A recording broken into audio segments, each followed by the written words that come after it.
Assalamualaikum warahmatullahi wabarakatuh. Di video kali ini kita akan membahas materi IPA kelas 8, yaitu di bahasan tentang mata dan cacat mata. Mata merupakan salah satunya alat optik yang alamiah. Berikut adalah bagian-bagian dari mata tersebut. Kita akan bahas satu persatu. Pertama adalah kornea. Kornea merupakan selaput tipis dan tembus cahaya. Dia itu ada di bagian depan mata sini, yang berfungsi untuk melindungi mata dari gangguan luar. Bagian kedua adalah lensa mata. Ada di dalamnya sedikit, di sini ada lensa mata yang merupakan bahan bening berserat dan kenyal yang berbentuk cembung. Lensa mata ini berfungsi untuk membiaskan cahaya sehingga menghasilkan bayangan yang tajam dan jatuh tepat di retinanya. Bentuk lensa mata bisa menebal atau mencembung dan juga memipih, tergantung benda yang diamatinya, benda jauh atau benda dekat. Bagian ketiga adalah iris atau selaput pelangi, yaitu lapisan tipis di depan lensa mata yang berfungsi untuk mengatur besar kecilnya celah pupil. Iris juga berfungsi memberi warna pada mata. Yang keempat adalah pupil, yaitu celah lingkaran yang dibentuk oleh iris. Lebar pupil diatur oleh iris tersebut. Kemudian yang kelima adalah otot mata atau otot siliar. Otot mata atau siliar ini merupakan bagian berfungsi untuk menggerakkan mata agar bayangan yang terbentuk selalu jatuh di retina. Jadi yang menyebabkan lensa mata itu mencembung dan memipih adalah otot mata ini. Ya. Kemudian bagian keenam adalah retina atau selaput mata.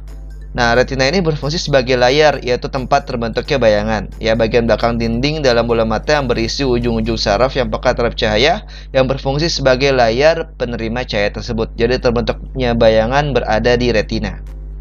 Yang terakhir ada saraf optik. Di sini yaitu saraf yang meneruskan sinyal optik. Jadi setelah terbentuk bayangan di retina, maka sinyal tersebut diteruskan ke otak, kemudian diproses sebagai sinyal penglihatan. Bayangan terbentuk pada retina sifatnya adalah selalu nyata, terbalik, dan perkecil. Nah, lihat di sini bayangannya terbalik. Sedangkan yang kita lihat dalam kehidupan sehari-hari, kita melihatnya tidak terbalik. Ya, atas lihat atas, bawah lihat bawah. Kemudian bagaimana nih bayangan terbentuk di retina nyata, terbalik, dan diperkecil? Nah, bayangan yang terbentuk di retina tersebut kemudian diteruskan oleh saraf optik menuju ke otak. Nah, di otak itu nanti yang akan membalik lagi dari terbalik menjadi tegak. Ya, jadi otak mengubah kesan bayangan tersebut sehingga kita bisa melihat benda seperti aslinya, tegak. Ya, awalnya di retina sifatnya terbalik, kemudian diteruskan oleh otak yang akan membalik lagi sifat bayangan dari yang dibentuk di retina tersebut. Kemudian kemampuan lensa mata untuk mencembung dan memipih disebut daya akomodasi mata. Ya, tadi lensa mata itu bisa mencembung dan memipih disebabkan oleh otot mata tersebut. Ya, yang kemampuan lensa mata tersebut untuk mencembung dan memipih disebut daya akomodasi mata. Lensa mata akan mencembung jika digunakan untuk melihat benda-benda yang jaraknya dekat. Sebaliknya, lensa mata akan lebih memipih jika digunakan untuk melihat benda-benda yang jaraknya jauh. Jarak terdekat yang masih dapat dilihat jelas oleh mata normal itu kurang lebih adalah 25 cm. Ya, jadi jarak terdekat yang bisa dilihat oleh mata normal dilihat dengan jelas, ya, yaitu 25 cm. Titik ini disebut sebagai titik dekat mata atau nama lainnya adalah punctum proximum atau PP. Sedangkan jarak terjauh yang masih dapat dilihat dengan jelas oleh mata normal adalah tak terhingga. Di jarak terjauhnya tak terhingga untuk mata normal. Nah, titik terjauh ini disebut sebagai punctum rematum atau PR. Dan cacat mata, ya, jika batas penglihatan seseorang di luar batas penglihatan mata normal. Tadi mata normal adalah yang batas penglihatan terdekatnya atau titik dekat matanya sekitar 25 cm dan titik terjauhnya adalah tak hingga. Nah, jika batas penglihatan seseorang di luar batas penglihatan mata normal tersebut, maka dikatakan dia memiliki cacat mata atau kelainan mata. Nah, cacat mata tersebut bisa terjadi karena beberapa hal. Misalnya karena berkurangnya daya akomodasi mata, dan juga bisa juga karena kelainan bentuk bola matanya. Cacat mata ada berapa jenis di sini? Ada miopi atau rabun jauh, hipermetropi atau rabun dekat, presbiopi atau rabun tua, dan juga astigmatisme. Sekarang kita akan bahas satu persatu tentang cacat mata tersebut. Pertama adalah miopi atau rabun jauh. Ya, artinya dia tidak dapat melihat benda-benda jauh dengan jelas. Jadi agak rabun. Lensa matanya cenderung mencembung. Ya, jadi kalau yang rabun jauh itu kenapa tidak bisa melihat benda-benda jauh dengan jelas? Karena lensa matanya ada kelainan yang cenderung mencembung. Titik jauh matanya mendekati mata. Kemudian PP atau titik dekat matanya sini normal, tapi PR-nya titik jauh matanya itu kurang dari tak hingga. Ya, kalau normal tak hingga, berarti kalau udah rabun jauh, titik jauhnya itu kurang dari tak hingga. Bayangan jatuh di depan retina. Nah, dapat dibantu dengan menggunakan kacamata lensa cekung atau lensa negatif. Seperti ini. Bayangannya jatuh di depan retina. Nah, untuk bayangannya kembali lagi ke retina, dibutuhkan bantuan dengan lensa cekung. Sehingga bayangan dihasilkan kembali jatuh di retina. Nah, untuk menghitung kekuatan lensa yang digunakan untuk membantu penglihatan rabun jauh, bisa digunakan dengan rumus seperti ini. P sama dengan min 100 per PP.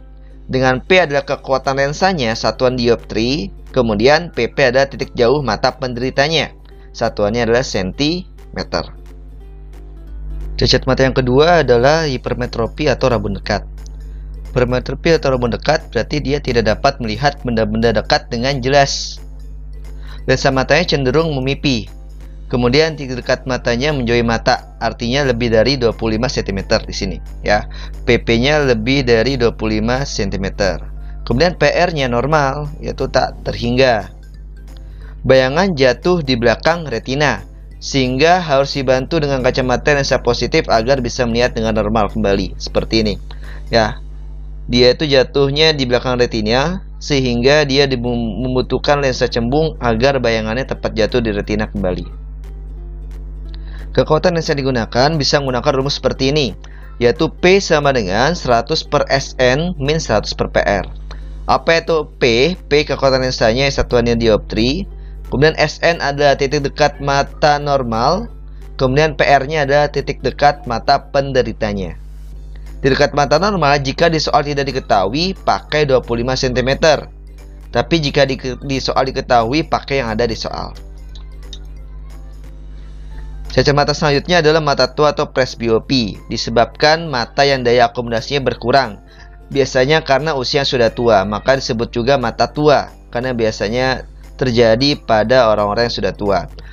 Tidak bisa melihat jauh dan juga tidak bisa melihat dekat dengan jelas. Makanya dibantu dengan lensa bifokal, artinya ada lensa cembung dan lensa cekung di kacamata tersebut, seperti ini. Ada lensa cembungnya dan juga ada lensa cekungnya agar bisa membantu melihat jauh dan juga membantu melihat dekat. Cacat mata selanjutnya adalah astigmatisme. Astigmatisme adalah cacat mata yang terjadi karena bentuk bola matanya kurang melengkung atau tidak sferis, sehingga berkas cahaya yang masuk ke mata tidak terfokus di satu titik. Cacat mata astigmatisme ini dapat dibantu dengan menggunakan kacamata silindris. Kacamata silindris berfungsi memfokuskan berkas-berkas cahaya pada titik tersebut. Berapa contoh soalnya? Di sini kita lihat. Kirana duduk di kelas bagian belakang dengan jarak 4 meter dari papan tulis. Ternyata dia tidak bisa melihat tulisan di papan tulis dengan jelas. Berarti kita bisa pastikan berarti dia itu adalah rabun jauh, karena dia tidak bisa melihat dengan jarak jauh. Dia bisa melihat dengan jelas saat dia maju ke depan hingga berjarak 50 cm. Berarti 50 cm ini sebagai titik terjauhnya. Atau bisa dituliskan di sini PP-nya, PR-nya adalah 50 cm. Agar dia bisa melihat normal, maka ia membutuhkan kacamata dengan kekuatan berapa dioptri. Maka ditanya adalah kekuatan lensanya atau P-nya. Nah, untuk rabun jauh, rumus P-nya adalah min 100 per PR. Kita bisa hitung nilai kekuatan lensanya adalah min 100, PR-nya adalah 50. Maka kita dapatkan P-nya adalah min 2 dioptri. Ya, ini adalah kekuatan lensa yang bisa dipakai untuk orang yang mempunyai jarak titik jauhnya itu 50 cm. Soal selanjutnya, seorang kakek sedang membaca koran. Dia harus menjauhkan korannya pada jarak 50 cm. Berarti dia tidak bisa membaca jarak dekat. Berarti bisa kita katakan kakek ini menderita rabun dekat. Kemudian dia itu harus menjauhkan korannya pada jarak 50 cm. Berarti dia paling dekat melihatnya pada jarak 50 cm. Berarti diketahui titik dekatnya atau PP-nya yaitu 50 cm. Agar kakek bisa melihat normal, di sini tidak diketahui titik dekat mata normalnya berapa. Maka pakai titik dekat mata normalnya itu 25 cm jika tidak diketahui di soal. Ditanyanya adalah kekuatan lensa yang harus dipakai. P-nya ditanyakan. Kalau bisa kita hitung dengan rumus P sama dengan 100 per SN min 100 per PP. Tambahkan angka-angkanya. 100 per SN nya ada 25 cm dikurang 100 per 50 cm. Kita hitung. 100 per 25 adalah 4, 100 per 50 adalah 2. 4 kurang 2 adalah 2. Dapatnya positif. Berarti positif 2 dioptri. Jadi ini kekuatan lensa yang harus digunakan kakek agar bisa melihat normal.